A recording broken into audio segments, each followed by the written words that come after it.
അവിടെ ഇരിക്കുന്ന പലരെയും കുറിച്ച് നമ്മൾ തെറ്റിദ്ധരിക്കുന്നുണ്ട്.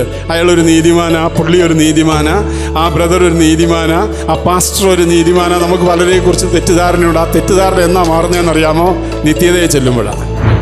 നമ്മൾ പലപ്പോഴും ദൈവം പറയുന്നത് കേൾക്കാൻ മനസ്സ് വയ്ക്കാതെ ലോകം പറയുന്നത് കേൾക്കാൻ മനസ്സ് വയ്ക്കുന്നത് കൊണ്ടാണ് ദൈവത്തിനോട് നമ്മോട് സംസാരിക്കാൻ കഴിയാത്തത്. ഞാൻ നിങ്ങളോട് കൽപ്പിക്കുന്നത് ചെയ്താൽ നിങ്ങൾ എൻ്റെ സ്നേഹിതന്മാർ തന്നെ. പക്ഷെ ചെയ്യണം.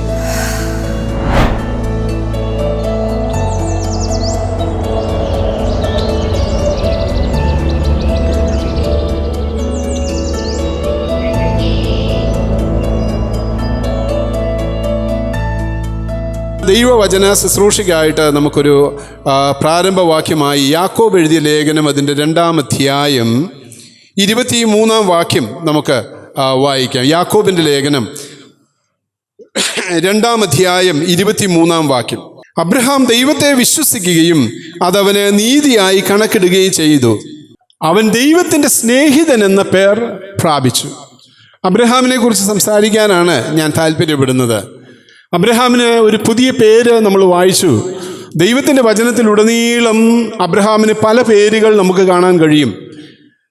ഉൽപ്പത്തി പുസ്തകം ആരംഭ അധ്യായങ്ങളിൽ അബ്രാം എന്നാണ് അബ്രഹാമിൻ്റെ പേര്. 17-ാം അധ്യായത്തിലേക്ക് വന്നപ്പോൾ കർത്താവ് പറഞ്ഞു, ഇനി നിന്റെ പേര് അബ്രാം എന്നല്ല, അബ്രഹാം എന്നായിരിക്കും, നീ ബഹുജാതികൾക്ക് പിതാവാകുമെന്ന് പറഞ്ഞ് അബ്രഹാം എന്ന പേര് നൽകി. പിന്നീട് വിശ്വാസികളുടെ പിതാവ് എന്ന പേര് നമുക്ക് അബ്രഹാമിന് കാണാനായിട്ട് സാധിക്കുന്നുണ്ട്. ഇവിടെ വന്നപ്പോൾ യാക്കോബ് പറയുന്നത് അവൻ ദൈവത്തിൻ്റെ സ്നേഹിതൻ എന്ന പേർ പ്രാപിച്ചു എന്ന് പറയുമ്പോൾ ദൈവം അബ്രഹാമിന് ഒരു പദവിയായി ഒരു പേര് നൽകി. എന്താണ് ആ പേര്? ദൈവത്തിൻ്റെ സ്നേഹിതൻ, ദ ഫ്രണ്ട് ഓഫ് ഗോഡ്, ദൈവത്തിൻ്റെ സ്നേഹിതൻ. ഇത് യാക്കോബിൻ്റെ സൃഷ്ടിയല്ല, അല്ലെങ്കിൽ യാക്കോബ് അബ്രഹാമിന് ചാർത്തി കൊടുക്കുന്നതല്ല, അബ്രഹാം സ്വയം ഇട്ട പേരുമല്ല. പിന്നെയോ ദൈവം തന്നെ അബ്രഹാമിന് നൽകിയതാണ്, അബ്രഹാമിനെ വിളിക്കുന്നതാണ് ദൈവത്തിൻ്റെ സ്നേഹിതൻ എന്ന് കാണാനായിട്ട് സാധിക്കും. യെശയ്യാവിൻ്റെ പുസ്തകം 41-ാം അധ്യായം 8-ാം വാക്യം വായിക്കുമ്പോൾ, യെശയ്യാവിൻ്റെ പുസ്തകം 41-ാം അധ്യായത്തിൻ്റെ 8-ാം വാക്യം, നീയോ എൻ്റെ ദാസനായ ഇസ്രായേലേ, ഞാൻ തിരഞ്ഞെടുത്ത യാക്കോബേ, എൻ്റെ സ്നേഹിതനായ അബ്രഹാമിൻ്റെ സന്തതിയെ, നീ എൻ്റെ ദാസൻ.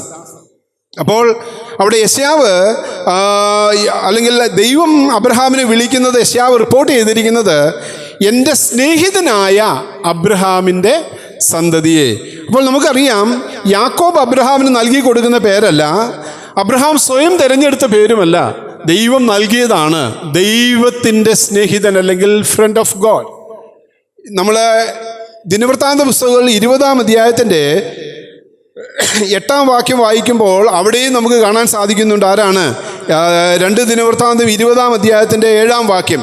അവിടെ നമ്മളിങ്ങനെയാണ് വായിക്കുന്നത്. യഹോശാഫാത്ത് രാജാവ്, യഹൂദ രാജാവായ യഹോശാഫാത്ത് ഇങ്ങനെ പറയുന്നത് കാണാൻ സാധിക്കും. ഞങ്ങളുടെ ദൈവമായ ദൈവമേ, നീ നിൻ്റെ ജനമായ ഇസ്രായേലിൻ്റെ മുമ്പിൽ നിന്ന് ഈ ദേശത്തെ നിവാസികളെ നീക്കിക്കളഞ്ഞ് അത് നിൻ്റെ സ്നേഹിതനായ അബ്രഹാമിൻ്റെ സന്തതിക്ക് ശാശ്വതമായി കൊടുത്തുവല്ലോ.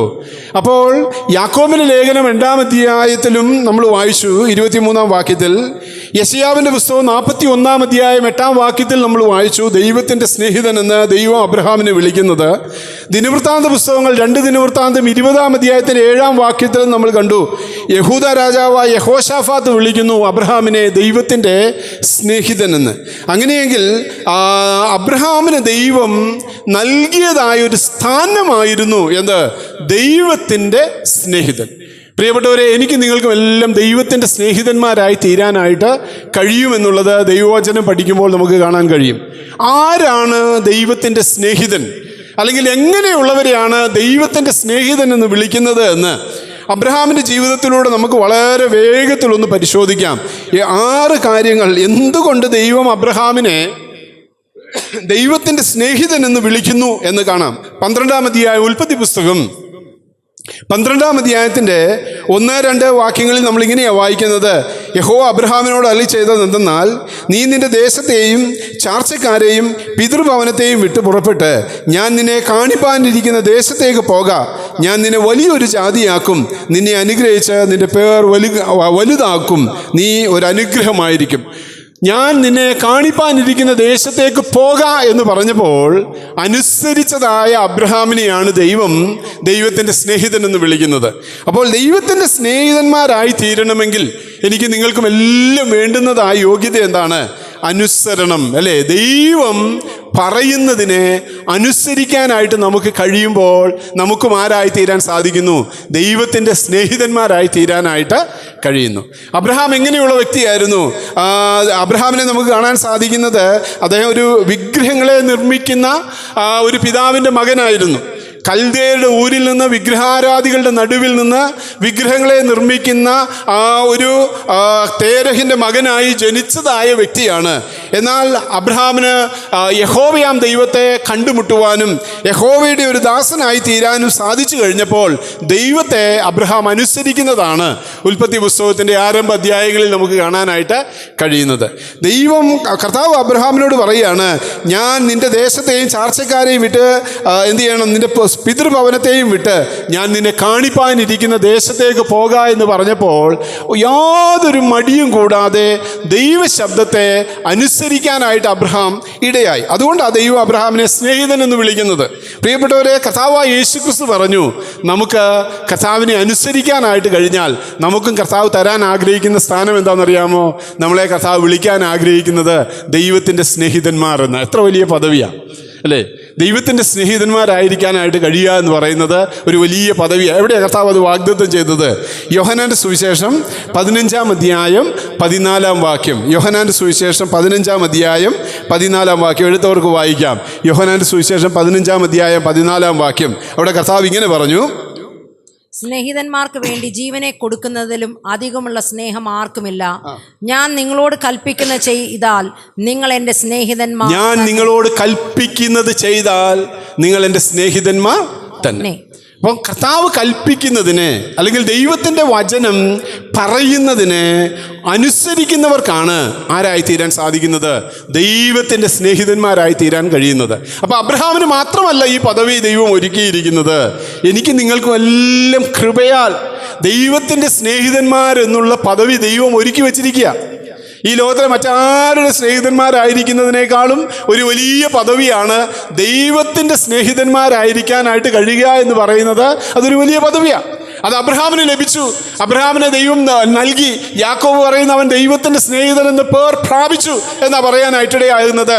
ഇവിടെ നമ്മൾ വായിക്കാനായിട്ടിടയായിത്തീർന്നത് കർത്താവായ യേശുക്രിസ്തു പറയുകയാണ്, ഞാൻ നിങ്ങളോട് കൽപ്പിക്കുന്നത് ചെയ്താൽ നിങ്ങൾ എൻ്റെ സ്നേഹിതന്മാർ തന്നെ. പക്ഷെ ചെയ്യണം, അല്ലേ? നമുക്കെല്ലാം കഴിയാത്ത എന്താണ്?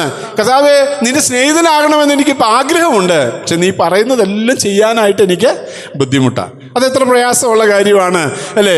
സ്നേഹിക്കണം, വെറുക്കരുത്, കൊടുക്കണം, വേല ചെയ്യണം, ഒത്തിരി കാര്യങ്ങൾ, അല്ലേ? ദൈവത്തിൻ്റെ വചനത്തിൽ ഒത്തിരി കാര്യങ്ങൾ പറയുന്നുണ്ട്. ഇതെല്ലാം അനുസരിക്കുക എന്ന് പറഞ്ഞാൽ വലിയ പ്രാടാ.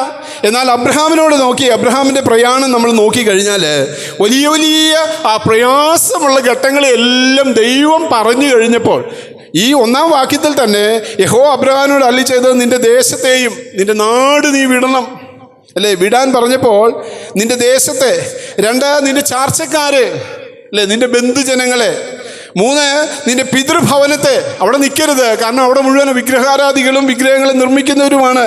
ഇതിനെല്ലാം വിടണം. വിട്ടിട്ട് നീ എങ്ങോട്ട് പോകണം? ഞാൻ നിന്നെ കാണിപ്പാനിരിക്കുന്ന ദേശത്തേക്ക് പോകണം. അബ്രഹാം അതിനെ അനുസരിച്ചു. ഇന്ന് പകൽക്കാലം ആർക്കാ പ്രിയപ്പെട്ടവരെ ദൈവത്തിൻ്റെ സ്നേഹിതന്മാരായി തീരാൻ സാധിക്കുന്നത്? അനുസരിക്കുന്നവർക്കാണ്, അല്ലേ? ഞാൻ നിങ്ങളോട് കൽപ്പിക്കുന്നത് ചെയ്താൽ നിങ്ങൾ എൻ്റെ സ്നേഹിതന്മാർ തന്നെ. എനിക്ക് നിങ്ങൾക്കും കർത്താവിൻ്റെ സ്നേഹിതന്മാരായി തീരാൻ സാധിക്കണമോ? അനുസരിക്കാനായിട്ട് കഴിയുമോ? എത്രയോ നാളുകളായി ദൈവത്തിൻ്റെ വചനം ഇങ്ങനെ ഘോരഘോരം കേട്ടുകൊണ്ടിരിക്കുന്ന ചാനലിലൂടെയും യൂട്യൂബിലൂടെയും മൊബൈലിലൂടെയും ദൈവാലയത്തിൽ വന്നാലും എല്ലാം കേൾക്കുന്നതായ നമുക്ക് എന്താണ് ഒന്ന് അനുസരിക്കാനായിട്ട് പ്രയാസം? ഇന്ന് പകൽക്കാലം കർത്താവേ, അബ്രഹാമിനെ അനുസരിച്ചപ്പോൾ നീ നിന്റെ സ്നേഹിതനാക്കി തീർത്തല്ലോ. എന്നെ അനുസരിച്ച്, നിന്റെ വചനം അനുസരിച്ച് ഒരു നല്ല സ്നേഹിതനായി തീരാനായിട്ട് നീ എന്നെ സഹായിക്കണമേ. അപ്പോൾ ഒന്ന്, അബ്രഹാമിൻ്റെ ജീവിതത്തിൽ ദൈവത്തെ അനുസരിച്ചത് കൊണ്ടാണ് അവന് ദൈവത്തിൻ്റെ സ്നേഹിതനാകാൻ കഴിഞ്ഞത്. രണ്ടാമത്തേത് 13-ാം അധ്യായത്തിൻ്റെ 8 മുതലുള്ള വാക്യങ്ങളിൽ നമുക്ക് കാണാനായിട്ട് സാധിക്കുന്നു. എന്താണ് 13-ാം അധ്യായത്തിൻ്റെ 8 മുതലുള്ള വാക്യം? അവിടെ നമ്മളിങ്ങനെയാണ് വായിക്കുന്നത്, അതുകൊണ്ട് അബ്രഹാം ലോത്തിനോട്, എനിക്കും നിനക്കും എൻ്റെ ഇടയന്മാർക്കും നിന്റെ ഇടയന്മാർക്കും പിണക്കമുണ്ടാകരുത്, നാം സഹോദരന്മാരല്ലോ, ദേശമെല്ലാം നിന്റെ മുമ്പാകെ ഇല്ലയോ, എന്നെ വിട്ടുപിരിഞ്ഞാലും നീ ഇടത്തോട്ടെങ്കിൽ ഞാൻ വലത്തോട്ട് പോയിക്കൊള്ളാം, നീ വലത്തോട്ടെങ്കിൽ ഞാൻ ഇടത്തോട്ട് പോയിക്കൊള്ളാം എന്ന് പറഞ്ഞു. അബ്രഹാമിന് തൻ്റെ സഹോദരൻ്റെ മകനായ ലോത്തിനോടുള്ള മനോഭാവമാണ് അബ്രഹാമിനെ ദൈവത്തിൻ്റെ സ്നേഹിതനാക്കി മാറ്റിയത്. അതിന് ഞാൻ പറയാൻ ആഗ്രഹിക്കുന്നത് സഹോദര സ്നേഹം, അല്ലേ? സഹോദര സ്നേഹമാണ് അബ്രഹാമിനെ ആ ദൈവത്തിൻ്റെ സ്നേഹിതനാക്കി മാറ്റിയത്. എന്താണ് അബ്രഹാമിൻ്റെ സഹോദര സ്നേഹം കാണാൻ സാധിക്കുന്നത്? അബ്രഹാമും ലോത്തും തമ്മിലുള്ള ബന്ധം എന്താണ്?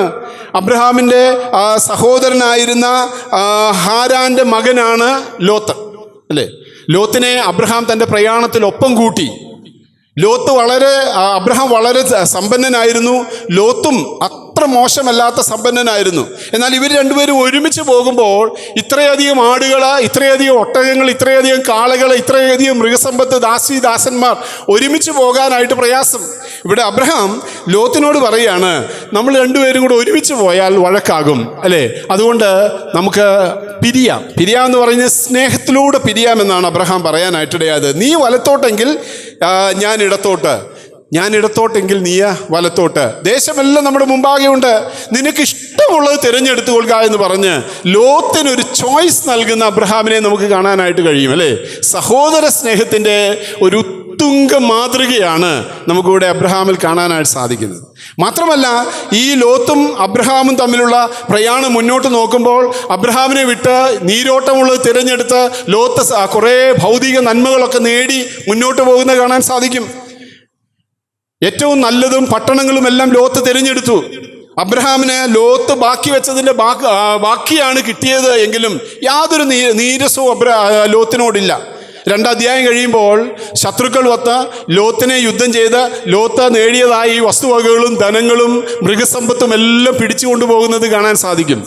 അബ്രഹാം ആ വാർത്തയറിഞ്ഞ് ഒരു സൈന്യമായി വന്ന് ആ ലോത്തിനെ പരാജയപ്പെടുത്തിയതായ ശത്രുവിനോട് യുദ്ധം ചെയ്ത് ലോത്തിൻ്റെ വസ്തുവകയെല്ലാം തിരികെ വാങ്ങി ലോത്തിനെ ഏൽപ്പിക്കുന്നത് നമുക്ക് അവിടെ കാണാനായിട്ട് സാധിക്കും. സഹോദര സ്നേഹത്തിൻ്റെ ഒരു ഉത്തുംഗ മാതൃക അബ്രഹാമിൽ കാണാനായിട്ട് സാധിക്കുന്നു. അപ്പോൾ ആരാണ് ദൈവത്തിൻ്റെ സ്നേഹിതൻ? സഹോദരനെ സ്നേഹിക്കുന്നവനാണ് ദൈവത്തിൻ്റെ സ്നേഹിതൻ.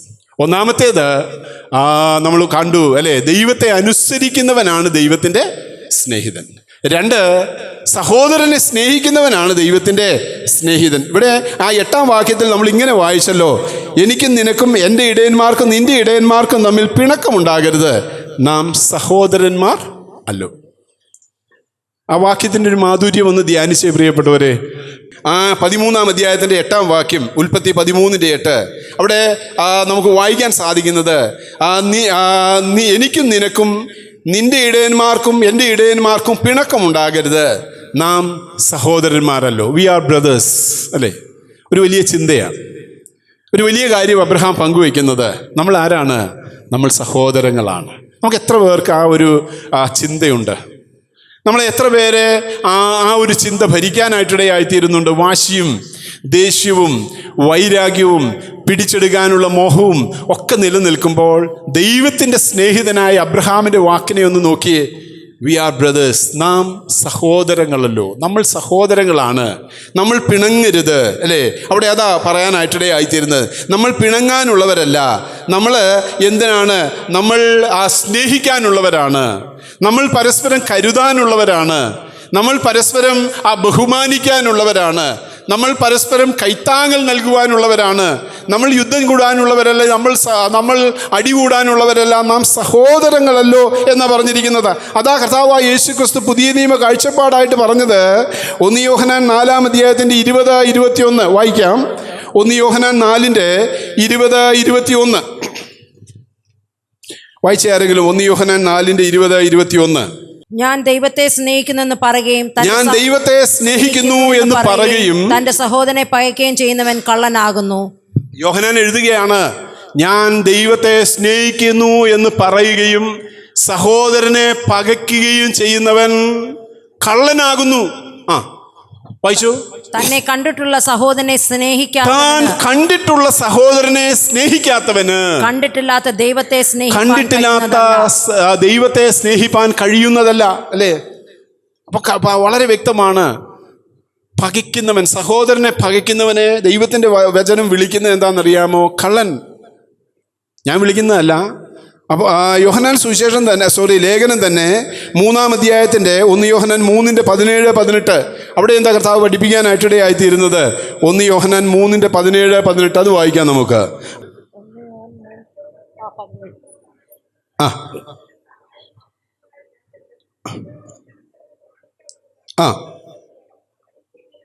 യെസ്, ദൈവത്തിൻ്റെ സ്നേഹം വസിക്കണമെങ്കിൽ, അല്ലേ, അവിടെ നമുക്ക് കാണാൻ സാധിക്കുന്നത് സഹോദരനെ ആഴമായി സ്നേഹിക്കുവാൻ, പകയ്ക്കാതെ സ്നേഹിക്കാനായിട്ട് നമുക്ക് കഴിയണം. ഞാൻ അവിടെ വിടുകയാണ്. അപ്പോൾ അബ്രഹാമിനെ കുറിച്ചാണല്ലോ നമ്മൾ വായിച്ചത്. അബ്രഹാം ദൈവത്തിൻ്റെ സ്നേഹിതൻ എന്ന് പേർ പ്രാപിച്ചതിൻ്റെ ഒന്നാമത്തെ കാരണം ആഴമായ അനുസരണമാണ്. ദൈവത്തെ സ്നേഹിക്കുന്നത് പോലെ തന്നെ സഹോദരനെ സ്നേഹിക്കുവാനായിട്ട്, ലോത്തിനെ പകയ്ക്കാതെ വെറുക്കുവാനായിട്ടിടയായി. താൻ നീരോട്ടമുള്ളതെല്ലാം തിരഞ്ഞെടുത്തിട്ടും തനിക്ക് മരുഭൂമി വിട്ടു തന്നിട്ടും അബ്രഹാം പിണങ്ങാതെ ലോത്തിനെ സ്നേഹിക്കുവാനും ലോത്തിനെ കരുതാനും, അവനൊരു പ്രശ്നമുണ്ടായപ്പോൾ അവിടേക്ക് ഇറങ്ങിച്ചെന്ന് അവനു വേണ്ടി യുദ്ധം ചെയ്യുവാനും അവനു വേണ്ടി നിൽക്കാനും ഒക്കെ ഇടയായി തീർന്നതായ അബ്രഹാമിൻ്റെ മനോഭാവം എന്നെയും നിങ്ങളെയും വിളിച്ചറിയിക്കുന്നത്, നമുക്ക് ദൈവത്തിൻ്റെ സ്നേഹിതന്മാരായി തീരണമെങ്കിൽ സഹോദരനെ സ്നേഹിക്കണം. മൂന്നാമത്തേത് 14-ാം അധ്യായം, ഉൽപ്പത്തി പുസ്തകം 14-ാം അധ്യായം 21-ാം വാക്യം. ഉൽപ്പത്തി പുസ്തകം 14-ാം അധ്യായത്തിൻ്റെ 21-ാം വാക്യം. അവിടെ വീണ്ടും അബ്രഹാമിനെ കുറിച്ച് നമുക്ക് കാണാനായിട്ട് സാധിക്കുന്നു. എന്താണ് 14-ാം അധ്യായത്തിൻ്റെ 21-ാം വാക്യം? സോദോം രാജാവ് അബ്രഹാമിനോട് ആളുകളെ എനിക്ക് തരിക, സമ്പത്ത് നീ എടുത്തുകൊള്ളുക എന്ന് പറഞ്ഞു. അതിന് അബ്രഹാം സോദോം രാജാവിനോട് പറഞ്ഞത്, ഞാൻ അബ്രഹാമിനെ സമ്പന്നാക്കിയെന്ന് നീ പറയാതിരിപ്പാൻ ഞാൻ ഒരു ചരടാകട്ടെ ചെരുപ്പ് വാറാകട്ടെ നിനക്കുള്ളത് യാതൊന്നുമാകട്ടെ എടുക്കേ ഇല്ല എന്ന് ഞാൻ സ്വർഗത്തിനും ഭൂമിക്ക് നാഥനായ അത്യുന്നതനായ ദൈവമായ യഹോവയെങ്കിലേക്ക് കൈ ഉയർത്തി സത്യം ചെയ്യും. ഇവിടെ അബ്രഹാമിന്റെ ജീവിതം നമ്മെ പഠിപ്പിക്കുന്നത് ലോകത്തെ സ്നേഹിക്കാത്തവനാണ് ദൈവത്തിന്റെ സ്നേഹിതൻ, അല്ലേ? സോദോം രാജാവ് അബ്രഹാമിനൊരു ചോയ്സ് കൊടുക്കുന്നത് കാണാൻ സാധിക്കും. ആളുകളെ എനിക്ക് തരിക, സമ്പത്ത് നീ എടുത്തുകൊള്ളുക എന്ന് പറഞ്ഞു. അതിന് അബ്രഹാം സോദോം രാജാവിനോട്, ഞാൻ അബ്രഹാമിനെ സമ്പന്നനാക്കി എന്ന് നീ പറയാതിരിപ്പാൻ ഒരു ചരടാകട്ടെ ഒരു ചെരുപ്പാകട്ടെ നിനക്കുള്ള യാതൊന്നും ഞാൻ എടുക്കയില്ല. ഞാൻ ധനികനായിരിക്കുന്നത്, ഞാൻ സമ്പന്നനായിരിക്കുന്നത് മനുഷ്യൻ നൽകിയത് കൊണ്ടല്ല, ദൈവത്തിൻ്റെ കൃപയാ. ദൈവം വിളിച്ചപ്പോൾ ആ വിളി കേട്ടിറങ്ങി ദൈവശബ്ദം കേട്ട് ദൈവം പറഞ്ഞതുപോലെ നടന്നപ്പോഴാണ് എനിക്ക് ഈ ദാസീദാസന്മാരും മൃഗസമ്പത്തും എല്ലാം ഉണ്ടായത്. ഇനി നീ എന്നെ സമ്പന്നനാക്കി എന്ന് നീ പുകഴാതിരിക്കാൻ ഈ ലോകത്തിലുള്ളത് അല്ലെങ്കിൽ ലോകം തരുന്നത് എനിക്ക് വേണ്ട എന്ന് പറയുവാനുള്ളതായ ഒരു മനോഭാവം അബ്രഹാം കാണിച്ചു, അല്ലേ? ലോകത്തെ സ്നേഹിക്കാത്തവനാണ് ദൈവത്തിൻ്റെ സ്നേഹിതനായിരിക്കാൻ സാധിക്കുന്നത്. അബ്രഹാമിന് ഒരു ചോയ്സ് കിട്ടി. ഈ സമ്പത്ത് നീ എടുത്തോ. ചെറിയ സമ്പത്തൊന്നുമല്ല, രാജാവാണ് അബ്രഹാമിന് ഓഫർ കൊടുക്കുന്നത്, അല്ലേ? അബ്രഹാം പറഞ്ഞു, നോ, നീ തരുന്നത്, ഈ ലോകം തരുന്നത്, രാജാവ് തരുന്നത് എനിക്ക് വേണ്ട. നമ്മൾ എത്ര പേര് അങ്ങനെ പറയാനായിട്ട് ധൈര്യം കാണിക്കാനായിട്ടിടയാകും? മത്തായി സുവിശേഷം 6:14 നമ്മൾ വായിക്കുന്നത് എന്താണ്? നിങ്ങൾക്ക് ദൈവത്തെയും മാമോനെയും ഒരുപോലെ സേവിക്കാനായിട്ട് കഴിയുകയില്ല. ഒന്നുകിൽ ലോകത്തെ സ്നേഹിക്കണം, അല്ലെങ്കിൽ ദൈവത്തെ സ്നേഹിക്കാനായിട്ട് ഇടയാകണം. അപ്പോൾ ഇവിടെ ദൈവത്തിൻ്റെ വചനം എന്നെയും നിങ്ങളെയും പഠിപ്പിക്കാനായിട്ടിടയായി തീരുന്ന ഒരു വലിയ കാര്യം, അബ്രഹാം ദൈവത്തിൻ്റെ സ്നേഹിതൻ എന്ന് പേർ പ്രാപിച്ചത് 1 അനുസരണയാണ്, 2 ആഴമായ സഹോദര സ്നേഹമാണ്, 3 ദൈവത്തെ സ്നേഹിപ്പാനും ധനത്തെക്കാൾ ഉപരി ലോകത്തെക്കാൾ ഉപരി ദൈവത്തിന് മുൻസ്ഥാനം നൽകാനായിട്ട് ഇടയായി. ഉൽപ്പത്തി പുസ്തകം 15-ാം അധ്യായത്തിൻ്റെ 1-ാം വാക്യത്തിൽ നമ്മൾ വായിക്കുന്നത്, അതിന് ശേഷം അബ്രഹാമിന് ദർശനത്തിൽ യഹോവയുടെ അരുളപ്പാടുണ്ടായതെന്നാൽ, അബ്രഹാമേ ഭയപ്പെടേണ്ട, ഞാൻ നിന്റെ പരിചയം അതിമഹത്തായ പ്രതിഫലവുമാകുന്നു, അല്ലേ? സോദോം രാജാവ് ഓഫർ ചെയ്തതിനെ നിരസിച്ച ദൈവത്തിൻ്റേത് മതി, ദൈവം നൽകുന്നത് മതി എന്ന് വെച്ച അബ്രഹാമിനോട് ദൈവം സംസാരിച്ചു. നമ്മൾ പലപ്പോഴും ദൈവം പറയുന്നത് കേൾക്കാൻ മനസ്സ് വയ്ക്കാതെ ലോകം പറയുന്നത് കേൾക്കാൻ മനസ്സ് വയ്ക്കുന്നത് കൊണ്ടാണ് ദൈവത്തിനോട് നമ്മോട് സംസാരിക്കാൻ കഴിയാത്തത്. 14-ാം അധ്യായത്തിൻ്റെ അവസാന ഭാഗത്തിൽ സോദോം രാജാവ് അബ്രഹാമിനോട് സംസാരിച്ചു. എന്താ സംസാരിച്ചത്? ഈ സമ്പത്ത് മുഴുവൻ നീ എടുത്തോ എന്ന് പറഞ്ഞു. അബ്രഹാം പറഞ്ഞു, നോ, എനിക്ക് വേണ്ട, എനിക്ക് ദൈവം തരുന്നത് മതി. അത് നിരസിച്ചു കഴിഞ്ഞപ്പോൾ 15-ാം അധ്യായത്തിന്റെ 1-ാം വാക്യത്തിൽ ദൈവം അബ്രഹാമിനോട് സംസാരിക്കാനായിട്ട് ഇടയായി. എന്താ അബ്രഹാമിനോട് ദൈവം സംസാരിച്ചത്? ഇന്ന് പകൽക്കാലം നമ്മോട് ചിലരോടൊക്കെ കർത്താവ് സംസാരിക്കാനായിട്ടിടയായി തീരുന്ന ഒരു കാര്യമാണ്, ഞാൻ നിന്റെ ഭയപ്പെടേണ്ട, ഞാൻ നിന്റെ പരിചയം നിന്റെ അതിമഹത്തായ പ്രതിഫലവും ആകുന്നു. ഞാൻ നിന്റെ പരിചയമാണ്. അല്ലേ? നീ ഭയപ്പെടുന്നത് എന്തിനാ? നീ ഭാരപ്പെടുന്നത് എന്തിനാ? നീ ആകുലപ്പെടുന്നത് എന്തിനാ? എൻ്റെയും നിങ്ങളുടെയൊക്കെ ജീവിതത്തിൽ ഭയവും ആകുലതയും നമ്മെ കാർന്ന് തിന്നുകൊണ്ടിരിക്കുമ്പോൾ, നാളെയെക്കുറിച്ച് ഓർത്ത് വിചാരപ്പെടുമ്പോൾ, അബ്രഹാമിനോട് ദൈവം സംസാരിച്ചത്, ഞാൻ നിന്റെ പരിചയം അതിമഹത്തായ പ്രതിഫലവുമാകുന്നു. നീ ലോകത്തെ ശ്രദ്ധിക്കാതെ ദൈവത്തെ ശ്രദ്ധിക്കുന്നവനാണെങ്കിൽ ദൈവത്തിൻ്റെ വാഗ്ദത്തം അതാണ്, ഞാൻ നിന്റെ പരിചയമാണ്, നിന്റെ അതിമഹത്തായ പ്രതിഫലമാകുന്നു. അങ്ങനെയുള്ളവർക്കാണ് ദൈവത്തിൻ്റെ സ്നേഹിതന്മാരായി തീരാനായിട്ട് കഴിയുന്നത്. 3 കാര്യങ്ങൾ നമ്മൾ കണ്ടല്ലോ. ആരാ ദൈവത്തിൻ്റെ സ്നേഹിതൻ? അനുസരിക്കുന്നവനാണ്, സഹോദരനെ സ്നേഹിക്കുന്നവനാണ്, ലോകത്തെ സ്നേഹിക്കാതെ ദൈവത്തിങ്കിലേക്ക് കൈ ഉയർത്തുന്നവനെയാണ്. അല്ലേ? 23-ാം വാക്യത്തിൽ നമ്മൾ വായിച്ച 14-23, ഞാൻ സ്വർഗത്തിനും ഭൂമിക്കും നാഥനായ അത്യുന്നതനായ യഹോവയിങ്കിലേക്ക് കൈ ഉയർത്തുന്നു. ഞാൻ നിന്റെ അതിമഹത്തായ പരിചയമാകുന്നു, ഞാൻ നിന്റെ പ്രതിഫലമാകുന്നു എന്ന് എപ്പോഴാണ് ദൈവം അബ്രഹാമിനോട് പറഞ്ഞത്? അബ്രഹാം സ്വർഗത്തിലേക്ക് നോക്കി കൈ ഉയർത്തി പ്രാർത്ഥിച്ചു. അല്ലേ? സോദോം രാജാവ് പറഞ്ഞതായ ആ ഓഫർ നിരസിച്ചിട്ട് ദൈവത്തെങ്കിലേക്ക് കൈ ഉയർത്തി, കർത്താവേ, നീ എന്നെ കാണണമേ, നീ എന്നെ അറിയണമേ, നീ എന്നോട് സംസാരിക്കണമേ. അപ്പോഴാണ് ദൈവം 15-ാം അധ്യായത്തിൽ പറഞ്ഞത്, ഞാൻ നിന്റെ പരിചയം അതിമഹത്തായ പ്രതിഫലമാകും. ഇന്ന് പകൽക്കാലം ഇവിടെ ഇരിക്കുന്ന ചിലരോട് കർത്താവ് പറയുന്നത്, ഞാൻ നിന്റെ പരിചയ, ഞാൻ നിന്റെ അതിമഹത്തായ പ്രതിഫലമാണ്. നാളെയെക്കുറിച്ച് ഓർത്ത് ഭാരപ്പെടണ്ട, ആകുലപ്പെടണ്ട. രോഗത്തെ ഓർത്ത്, മക്കളെ ഓർത്ത്, മാനസാന്തരപ്പെടാത്തവരെ ഓർത്ത്, അല്ലെങ്കിൽ മറ്റേതെങ്കിലും ബിസിനസ് കാര്യങ്ങളിലെ ആകുലതയെ ഓർത്ത് നീ ഭാരപ്പെടണ്ട. ഞാൻ നിന്റെ പരിചയം അതിമഹത്തായ പ്രതിഫലവുമാകും. സംസാരിക്കണമെങ്കിൽ അബ്രഹാമിനെ പോലെ 14-ാം അധ്യായം 23-ാം വാക്യത്തിൽ സ്വർഗത്തെങ്കിലേക്ക് കൈ ഉയർത്തുവാനും ദൈവമുഖത്തേക്ക് നോക്കുവാനും നമുക്ക് സാധിക്കണം. അപ്പോൾ 3 കാര്യങ്ങൾ നമ്മൾ കണ്ടല്ലോ. 4-മത്തേത് ആ 14-ാം അധ്യായത്തിൻ്റെ 20-ാം വാക്യം, ഉൽപ്പത്തി 14:20.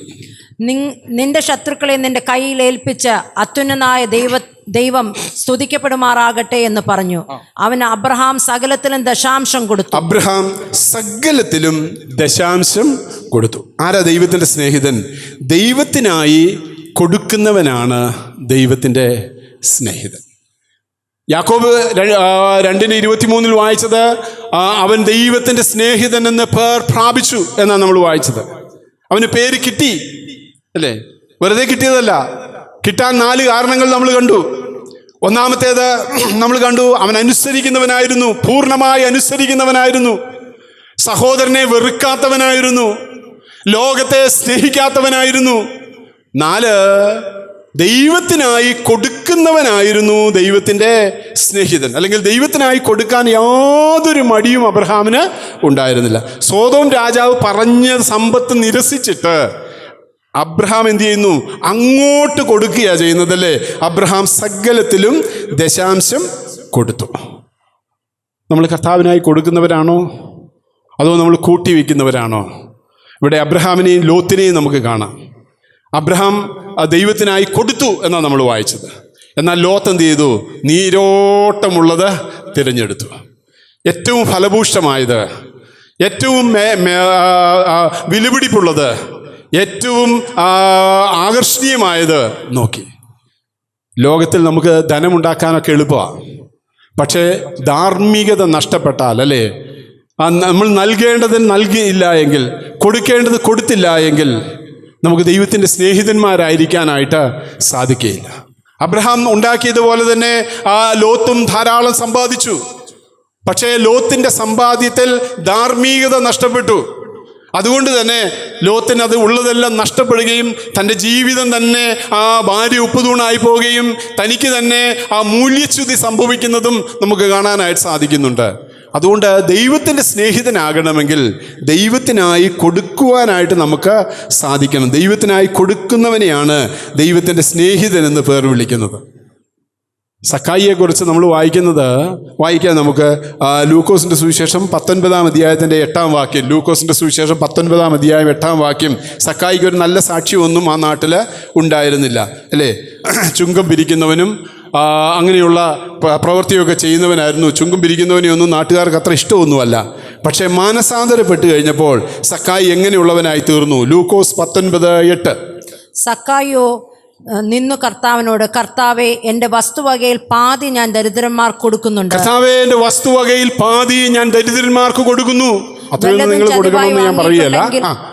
വല്ലതും ചതിവായി വാങ്ങിയിട്ടുണ്ടെങ്കിൽ 4 മടങ്ങ് മടക്കി കൊടുക്കുന്നു. വല്ലതും ചതിവായി വാങ്ങിയിട്ടുണ്ടെങ്കിൽ നിന്നെ കണ്ടല്ലോ, നിന്നെ ഞാൻ അറിഞ്ഞല്ലോ, നിന്റെ മകനായി തീർന്നല്ലോ, നിത്യതയുടെ പ്രത്യാശ രക്ഷ എനിക്ക് നൽകി തന്നല്ലോ, അതുകൊണ്ട് എൻ്റെ വസ്തുവകയിൽ ഇന്നലെ വരെ നേടിയതിൻ്റെ പാതി ഞാൻ കൊടുക്കാം.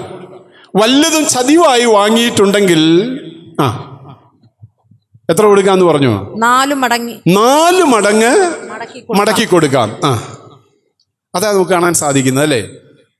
മാനസാന്തരപ്പെട്ടവൻ, രക്ഷിക്കപ്പെട്ടവൻ, ദൈവവേലയുടെ ഭാഗമായി, ദൈവസഭയുടെ ഭാഗമായി നിൽക്കുന്നവൻ ദൈവത്തിനായി കൊടുക്കാനായിട്ട് കഴിയണം.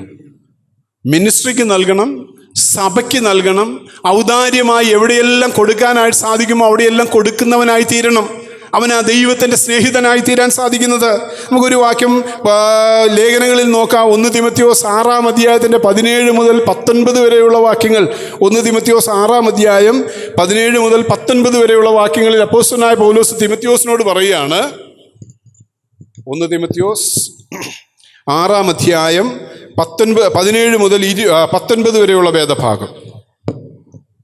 ഈ ലോകത്തിലെ ധനവാന്മാരോട് ഉന്നത ഭാവം കൂടാതെ ഇരിപ്പാനും നിശ്ചയമില്ലാത്ത ധനത്തിലല്ല നമുക്ക് സകലവും ധാരാളമായി അനുഭവിപ്പാൻ തരുന്ന ദൈവത്തിൽ ആശ വെപ്പാനും നന്മ ചെയ്യാനും 1 ആശ വയ്ക്കുക, 2 നന്മ ചെയ്യുക, സൽപ്രവർത്തികളിൽ സമ്പന്നരാകുക, ദാനശീലരും ഔദാര്യമുള്ളവരാകുക, സാക്ഷാലുള്ള ജീവനെ പിടിച്ചുകൊള്ളുക എന്ന് പറയുന്നത് എന്താണെന്നറിയാമോ? മിസ്സാവാൻ സാധ്യതയുള്ള, അല്ലെങ്കിൽ ഒഴുതി പോകാൻ സാധ്യതയുള്ളത് കൊണ്ടാണ് പിടിച്ചുകൊള്ളുക എന്ന് പറഞ്ഞിരിക്കുന്നത്. സാക്ഷാലുള്ളതിനെ പിടിച്ചുകൊള്ളുക. കൊള്ളേണ്ടതിനും വരും കാലത്തേക്ക് നല്ലൊരു അടിസ്ഥാനം നിക്ഷേപിച്ചു കൊള്ളുവാൻ ആജ്ഞാപിക്കാം. അവിടെ പറഞ്ഞിരിക്കുന്നത് എന്താണെന്നറിയാമോ? സഭയോട് എന്ത് ചെയ്യണമെന്നാണ് പറഞ്ഞിരിക്കുന്നത്? നീ സഭയോട് ആജ്ഞാപിക്കണമെന്നാണ് പറഞ്ഞിരിക്കുന്നത്. റിക്വസ്റ്റ് ചെയ്യണമെന്നല്ല. അയ്യോ VBS വരുവാണേ, നിങ്ങൾ ആരെങ്കിലും ഇച്ചിരി ഫണ്ട് സഭയ്ക്ക് തരണേ എന്ന് റിക്വസ്റ്റ് ചെയ്യാനല്ല ദൈവത്തിൻ്റെ വചനം പറഞ്ഞിരിക്കുന്നത്. You command. നീ എന്ത് ചെയ്യണം? നീ ആജ്ഞാപിക്കണമെന്നാണ് പറഞ്ഞിരിക്കുന്നത്, അല്ലേ? ആജ്ഞാപിക്കണം. സഭയ്ക്ക് അതിനുള്ളൊരു പവറുണ്ട്. നമ്മൾ ആജ്ഞാപിക്കുന്നില്ലെങ്കിലും കൊടുക്കാൻ മനസ്സുള്ളവരായി തീരാനായിട്ട് ഇടയാകണം. എന്താ ആജ്ഞാപിക്കേണ്ടത്? നീ ദാനശീലനാകണം, നീ ഔദാര്യമുള്ളവനായി തീരണം, നീ ദൈവവേലയ്ക്ക് കൊടുക്കുന്നവനായി തീരണം, നിത്യതയുടെ പ്രത്യാശയ്ക്കായി സാക്ഷാലുള്ള ജീവനെ പിടിച്ചുകൊള്ളണം. വരുവാനുള്ള ജീവനായിട്ട് നിനക്ക് കരുതുവാൻ സാധിക്കുന്നത് എന്താണ്? നീ ദൈവത്തിന് വേണ്ടി കൊടുക്കുന്നതിലൂടെയാണ് നിനക്ക് സമ്പാദിക്കാൻ, പരലോകത്തിൽ സമ്പാദിക്കാനായിട്ട് സാധിക്കുന്നത്. അത് കർത്താവ് പറഞ്ഞു, നിങ്ങളുടെ സമ്പാദ്യം എങ്ങനെയായിരിക്കണം? പുഴുവും തുരുമ്പും കെടുക്കുന്ന ഈ ലോകത്തിൽ നിങ്ങൾ സമ്പാദിക്കരുത് എന്ന് കർത്താവ് പറയാനായിട്ടിടയായി. അബ്രഹാം ദൈവത്തിൻ്റെ സ്നേഹിതനായതിൻ്റെ 4 കാരണങ്ങൾ നമ്മൾ കണ്ടു. 1, അവൻ അനുസരണയുള്ളവനായിരുന്നു, സഹോദരനെ സ്നേഹിക്കുന്നവനായിരുന്നു, ലോകത്തെ സ്നേഹിക്കാത്തവനായിരുന്നു, അല്ലേ? ദൈവത്തിനായി കൊടുക്കുന്നവനായിരുന്നു. അതുകൊണ്ടാണ് അവൻ ദൈവത്തിൻ്റെ സ്നേഹിതനായി തീർന്നത്. 5-ാമത്തേത് 18-ാം അധ്യായം, ഉൽപ്പത്തി പുസ്തകം 18-ാം അധ്യായം 22-ാം വാക്യം. ദൈവത്തിൻ്റെ സ്നേഹിതന്മാരാണെങ്കിൽ ആകണമെങ്കിൽ നമ്മൾ എന്ത് ചെയ്യണമെന്നറിയാമോ? ഉൽപ്പത്തി പുസ്തകം 18-ാം അധ്യായം 22-ാം വാക്യം. അങ്ങനെ ആ പുരുഷന്മാർ അവിടെ നിന്ന് തിരിഞ്ഞ് സൊദോമിലേക്ക് പോയി. അബ്രഹാമോ യഹോവയുടെ സന്നിധിയിൽ തന്നെ നിന്നു. അല്ലേ? അബ്രഹാമിനെ കുറിച്ച് നമ്മൾ വായിക്കുന്നത് അബ്രഹാം യഹോവയുടെ സന്നിധിയിൽ നിന്നു. എന്തിനു വേണ്ടി നിന്നു? പ്രാർത്ഥിക്കാനായി, ഇടിവിൽ നിൽക്കാനായി, മധ്യസ്ഥ ചെയ്യുവാനായിട്ട്. കാരണം അബ്രഹാമിനോട് പറഞ്ഞു, ഞാൻ ഈ സോദോമിനെ നശിപ്പിക്കാനായിട്ട് പോവുകയാണ്, അതിൻ്റെ മ്ലേച്ഛത എൻ്റെ മുന്നിൽ വലുതായിരിക്കുന്നു, ഞാനതിനെ നശിപ്പിക്കാനായിട്ട് പോവുകയാണെന്ന് ദൈവത്തിൻ്റെ ദൂതന്മാർ അബ്രഹാമിനോട് പറഞ്ഞു. ദൂതന്മാർ പോയിട്ടും അബ്രഹാം അവിടെ നിന്ന് പോയില്ല. നമ്മളവിടെ വായിക്കാനിടയായത് അബ്രഹാമോ യഹോവയുടെ സന്നിധിയിൽ തന്നെ നിന്നു. അബ്രഹാം അടുത്തി എന്ന് പറഞ്ഞത്, ദുഷ്ടന്മാരോടുകൂടെ നീതിമാന്മാരെ നീ സംഹരിക്കുമോ? കർത്താവേ, ദുഷ്ടന്മാരുള്ളത് കൊണ്ടാണല്ലോ നീ സോദോമിനെ നശിപ്പിക്കുന്നത്. നീ ആ ദുഷ്ടന്മാരോടുകൂടെ നീതിമാന്മാരെ സംഹരിക്കുമോ? കർത്താവ് പറഞ്ഞു, ഇല്ല, ഞാൻ സംഹരിക്കുകയില്ല. പറഞ്ഞ് സംഭാഷണം നീണ്ടുപോകുന്നത് കാണാൻ സാധിക്കും. അവസാനമായി അബ്രഹാമിൻ്റെ 6 പ്രാർത്ഥനകൾ കാണാൻ സാധിക്കും. ഏതെല്ലാമാണ് 6 പ്രാർത്ഥനകൾ? ഒന്ന്, കർത്താവേ, 50 നീതിമാന്മാർ അവിടെ ഉണ്ടെങ്കിൽ നീ ആ പട്ടണത്തെ നശിപ്പിക്കുമോ? കർത്താവ് പറഞ്ഞില്ല. 45 നീതിമാന്മാർ അവിടെ ഉണ്ടെങ്കിൽ നീ ആ പട്ടണത്തെ നശിപ്പിക്കുമോ? ഇല്ല. 30 നീതിമാന്മാരുണ്ടെങ്കിൽ നീ ആ പട്ടണത്തെ നശിപ്പിക്കുമോ? കർത്താവ് പറഞ്ഞു, ഇല്ല. 20 നീതിമാന്മാരുണ്ടെങ്കിൽ നീ ആ പട്ടണത്തെ നശിപ്പിക്കുമോ? ഇല്ല. 10 നീതിമാന്മാരുണ്ടെങ്കിൽ നീ ആ പട്ടണത്തെ നശിപ്പിക്കുമോ? അബ്രഹാമിൻ്റെ പ്രസിദ്ധമായ 6 മധ്യസ്ഥതകൾ, 6 പ്രാർത്ഥനകൾ. നമ്മൾ ദൈവസന്നിധിയിൽ നിൽക്കുന്നവരാണോ? സഭയ്ക്ക് വേണ്ടി ഇടിവിൽ നിൽക്കുന്നവരാണോ? തിരുവനന്തപുരത്തിന് വേണ്ടി ഇടിവിൽ നിൽക്കുന്നവരാണോ? നമ്മുടെ ഉപവാസങ്ങളിലും പ്രാർത്ഥനകളിലും പ്രാർത്ഥനയ്ക്ക് എന്തെങ്കിലും പ്രാധാന്യമുണ്ടോ? ഇടിവിൽ നിൽക്കാൻ നമ്മൾ എന്തെങ്കിലും സാധ്യതകൾ ഉള്ളത് തന്നെ വിനിയോഗിക്കാനായിട്ടിടയായി തീരുന്നുണ്ടോ? ധാരാളം സാധ്യതകളുണ്ട്, അല്ലേ? ഇടിവിൽ നിന്ന് ദേശത്തിന് വേണ്ടി കരയുവാൻ, സഭയ്ക്ക് വേണ്ടി കരയുവാൻ, ഉള്ളതായ മൂല്യച്യുതിയെ ഓർത്ത് അങ്ങോട്ടും ഇങ്ങോട്ടും പറയുകയും പരിഭവിക്കുകയും ചെയ്യുന്നതല്ലാതെ അതിൻ്റെ ഒരു പരിഹാരമായി നമുക്ക് ഒരുമിച്ചിരുന്നൊന്ന് പ്രാർത്ഥിക്കാമെന്ന് പറഞ്ഞ് ഇടിവിൽ നിന്ന് പ്രാർത്ഥിക്കുന്ന ഒരു സ്വഭാവമുണ്ടോ? നമ്മുടെ ഉപവാസ പ്രാർത്ഥനകളൊക്കെ പലപ്പോഴും, അല്ലേ, എങ്ങനെയായി പോകുന്നു? ഇങ്ങോട്ട് കിട്ടാനുള്ള ദൂതുകളെ ശ്രവിക്കാനുള്ള ഒരു വ്യഗ്രതയില്ല. ദേശത്തിന് വേണ്ടി ഇടിവിൽ നിൽക്കാൻ നമുക്ക് ആർക്കെങ്കിലും മനസ്സുണ്ടോ? 2 മണിക്കൂർ 3 മണിക്കൂർ ദൈവസന്നിധിയിൽ ചെലവഴിക്കുമ്പോൾ എൻ്റെ സഭയെ ഓർത്ത് പ്രാർത്ഥിക്കാൻ ഞാൻ സമയം കണ്ടെത്തുന്നുണ്ടോ? എൻ്റെ പട്ടണത്തെ ഓർത്ത് ഞാൻ പ്രാർത്ഥിക്കാൻ സമയം കണ്ടെത്തുന്നുണ്ടോ? വടക്കേ ഇന്ത്യയിൽ ഉപദ്രവിക്കപ്പെടുന്ന സുവിശേഷകർ, മിഷണറിമാരെ ഓർത്ത് കരയുവാൻ ഞാൻ സമയം ചെലവഴിക്കുന്നുണ്ടോ? അബ്രഹാം ദൈവത്തിൻ്റെ സ്നേഹിതനായി തീർന്നതിൻ്റെ കാരണം നമ്മളവിടെ വായിച്ചത്, അബ്രഹാം യഹോവയുടെ സന്നിധിയിൽ തന്നെ നിന്നു. കർത്താവേ, 50, 45, 30, 20, 10 എന്ന് പറഞ്ഞ് ബാർഗെയിൻ ചെയ്ത് പ്രാർത്ഥിക്കുന്ന അബ്രഹാമിനെ നമുക്ക് കാണാൻ സാധിക്കുന്നത്. 10 അബ്രഹാം നിർത്തി, അല്ലേ? അബ്രഹാമിൻ്റെ ഒരു മിസ്അണ്ടർസ്റ്റാൻഡിങ് ആയിരിക്കാം 10 നിർത്തിയത്. കാരണം അറ്റ്ലീസ്റ്റ് തൻ്റെ സഹോദരൻ്റെ മകനായ ലോത്തും ഭാര്യയും മക്കളുമെങ്കിലും നീതിമാന്മാരായിരിക്കുമെന്ന് അബ്രഹാം തെറ്റിദ്ധരിച്ചു. നമ്മളൊക്കെ പലരെക്കുറിച്ചും തെറ്റിദ്ധരിക്കുന്നുണ്ടല്ലോ. ഇവിടെ ഇരിക്കുന്ന പലരെയും കുറിച്ച് നമ്മൾ തെറ്റിദ്ധരിക്കുന്നുണ്ട്.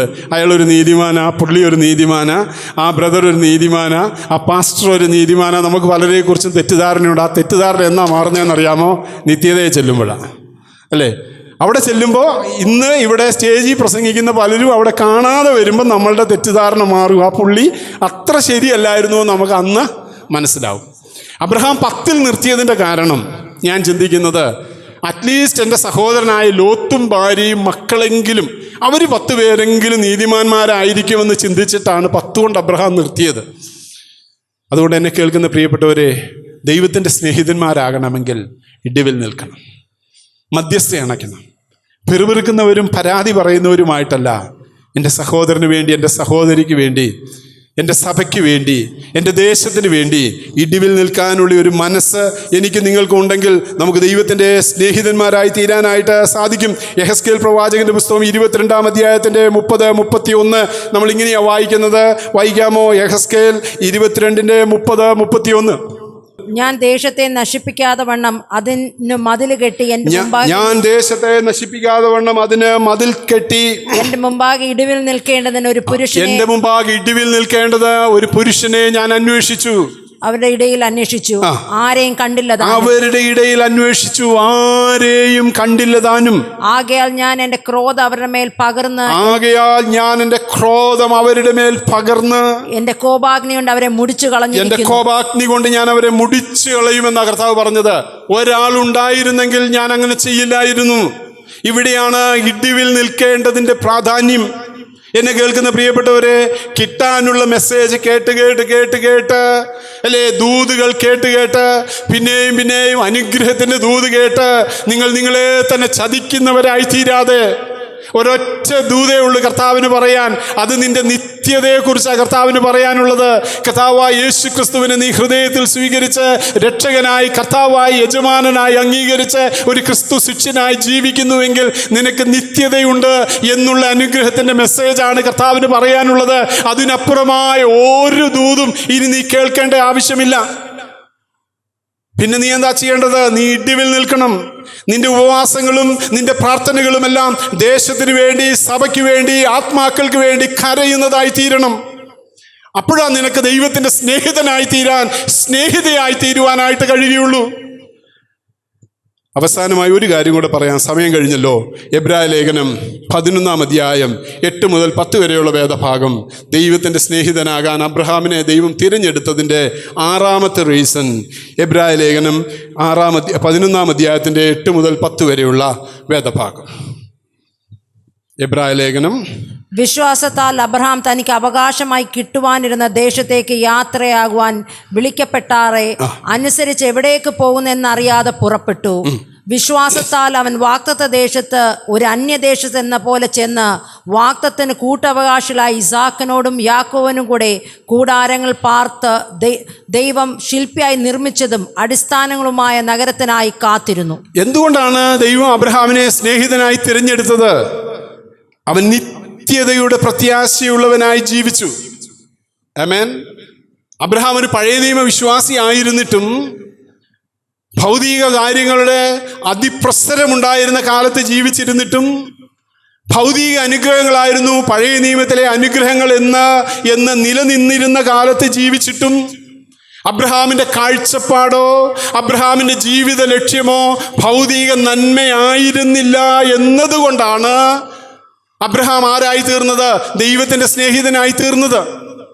അല്ലേ? നമ്മളവിടെ വായിക്കാനിടയായത് അബ്രഹാം തനിക്ക് അവകാശമായി കിട്ടുവാനുള്ള ദേശത്തേക്ക് യാത്ര പുറപ്പെടുവാൻ വിളിക്കപ്പെട്ടാറെ അനുസരിച്ച് എവിടേക്ക് പോകുന്നു എന്ന് അറിയാതെ യാത്ര പുറപ്പെട്ടു.